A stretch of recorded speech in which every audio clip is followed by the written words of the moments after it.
How to delete Aternos server. Hello guys, this is Atticus and welcome back to another tutorial video.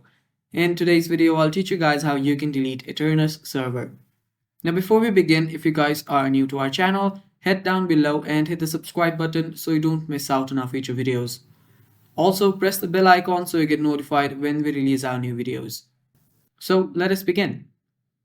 The first thing you'll need to do is open up a web browser and search for Aternos. And after you search for it, you will find this website, or you can directly go to aternos.org. After you're here, simply tap on play and you can directly log in into your account too. Now, after you're here, you will see the servers that you have created.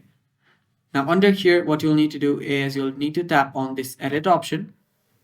And after you tap on the pen icon, that is the edit option, simply tap on delete.